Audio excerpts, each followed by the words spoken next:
Oil prices are holding somewhat steady this morning after Credit Suisse's woes sent prices plummeting yesterday. Joining us now is Phil Streible. He's chief market strategist at Blue Line Futures. I mean, Credit Suisse and like everything else, I suppose, contributing to what's been going on in oil prices, right? I mean, there's so many dynamics at work right now, Phil. You got what's happening with Russia. You have the Strategic Petroleum Reserve here in the U.S. and supply, that affecting supply. What do you think is sort of paramount in your mind as you're trading oil these days?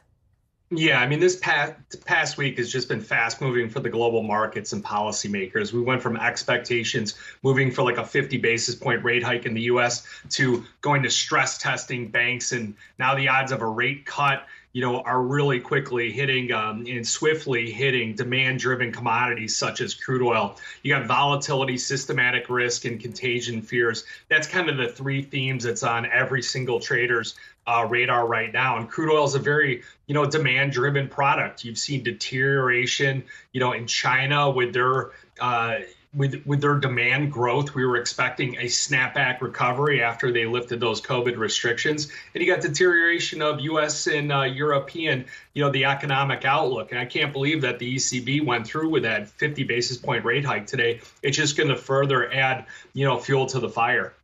Okay, and so for anyone who is looking to invest within this sector, what is the first thing that they need to remember? Well, they got to remember that, this is a demand-driven product, and you've got supplies up at 18-month highs. You've got demand continuing to come back down. Oil prices are down about 14% on the year. You got, it's looking a lot better than natural gas, which is down 42%. So you got to have a long-term approach. You got to be looking for an economic recovery in order to get involved with it. We do like crude oil futures. We do see value in these mid-60s, but I think you got to have a long time on it. So you got to look at like the December futures contracts. Can we also talk a little bit about the Russia dynamic, Phil? Because there, it just feels like the Russia supply coming to market is a lot higher than it looked when all the sanctions and everything started. Is that going to stay? Is that now the norm that you just have to consider price into the market?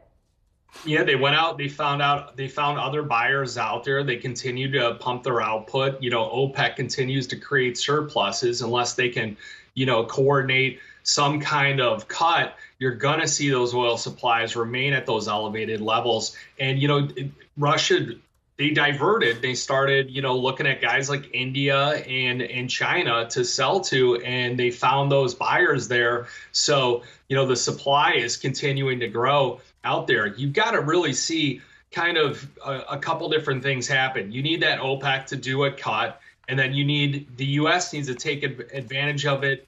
Where we're at right here, and the administration needs to refill the SPR. And I think that could push oil prices back into the 70s. We recapture $75, and I think we got bull momentum from there. What if that OPEC cut doesn't come? Then you're going to see a new price band on oil, which is about that 65 to 75 instead of 70 to 80, which we've seen over the past few months. What about what's going to happen with oil stocks as a result of all of this? I don't know how much you're in the stocks versus the commodity itself, but how are you thinking about positioning there and whether you should be buying, selling, just staying pat?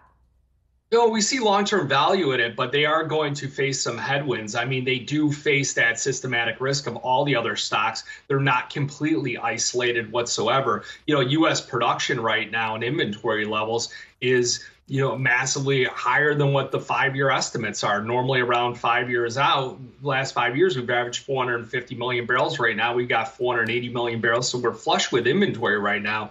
These companies really are looking at more cost-cutting measures in order to boost profitability at the moment. Okay, so what's your outlook for gas prices from here? Everyone's trying to figure out what their summer plans may be over the next few months. So what should they expect as we get into those summer months? Yeah, you look at gasoline prices, they've come down significantly. Gas prices tend to peak right around Memorial Day weekend, and then they're pretty stagnant because those supplies have been built up. I think inventories are already remaining at an elevated level, so I think it's going to be real good for the consumer at the start of the year. If you get the economic deterioration in the volatility in the market, you get that demand really coming off, you're going to see gas prices continue to drift lower. So I think it's going to be a good year for those that are driving out there, and we'll probably start to see tightness again back in the fall. Wow, good news. Some good news today. I will take it. Phil Streible, thanks so much. Blue Line Futures Chief Market Strategist. Thanks for your time this morning.